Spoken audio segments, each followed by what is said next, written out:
Good afternoon and welcome to the Chris Salcedo Show here on Newsmax. New polling suggesting that if the GOP primary were held today, President Trump would win, hands down. If the election were held today, polls suggest that Joe Biden would lose to President Trump by at least 4 points. Even Democrats know that if the Democrats are judged by Joe Biden's performance and their slavish devotion to him, sacrificing the safety and security of our people in the process, that the fall election should wipe them out as a national party.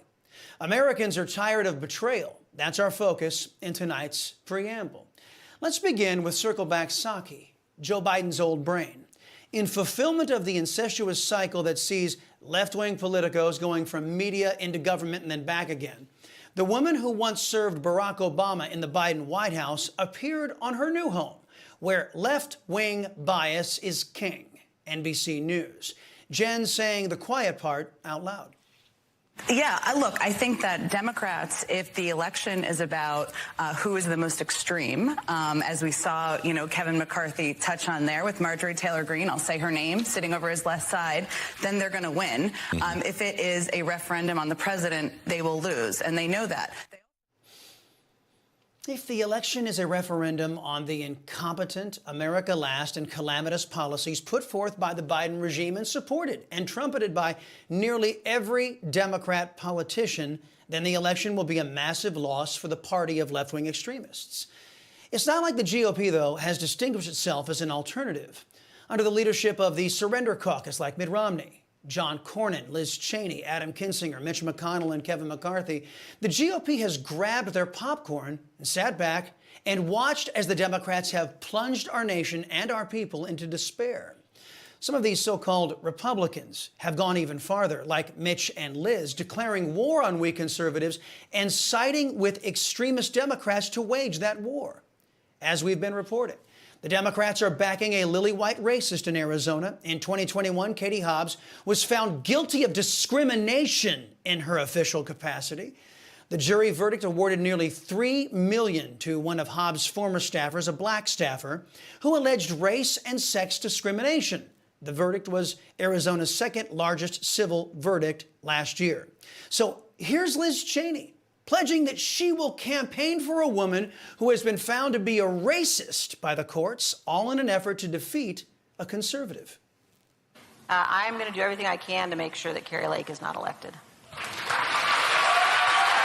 So, does that include campaigning for Democrats if that's what it takes? Yes. It does. Okay.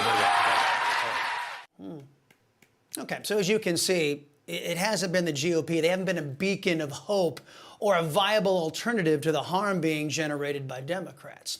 It's simply because the Democrats have gone so hard left that the vast majority of Americans are disposed to choose someone, anyone but a Democrat.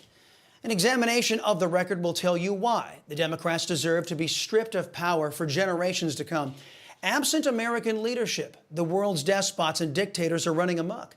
The American military is in the process of being defanged as Joe Biden and his regime single-handedly gave victory in Afghanistan to a ragtag bunch of terrorists with deadly consequences for the U.S. Joe Biden and his Democrats abandoned thousands of American citizens and vetted Afghan allies to those terrorists. At home, the profligate spending executed by Democrats has ensured that the government is fat and happy while our people are out there suffering. Historic inflation has been unleashed on our people. The only reason the supply chain crisis and skyrocketing gas prices have retreated is because the American people can't afford the massive price spikes. And demand, like the U.S. economy, is dropping like a rock. Historic money printing has non-politically compromised economists from both sides of the aisle warning of equally historic economic calamity as a consequence.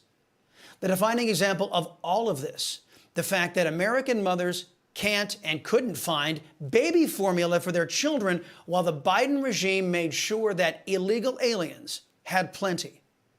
And speaking of the Joe Biden administration's oldest set of crises, the border crises have shown how leftists care little for America's health, national security, or our rule of law.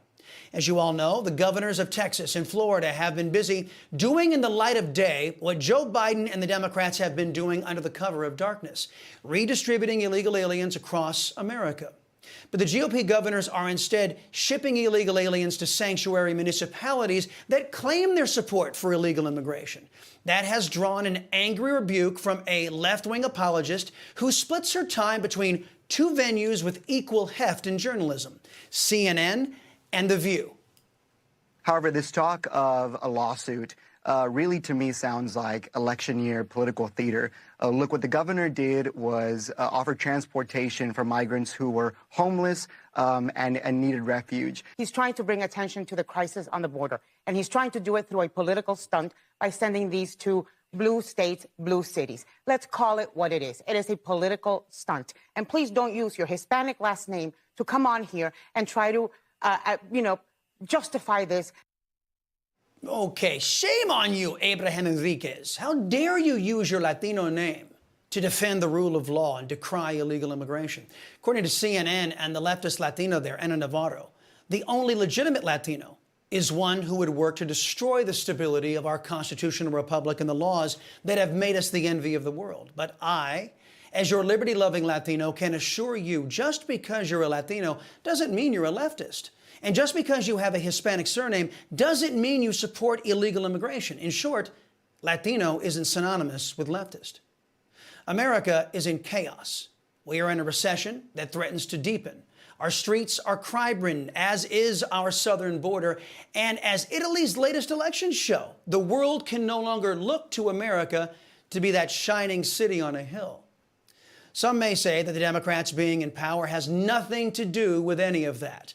Those people are lying and are part of the problem.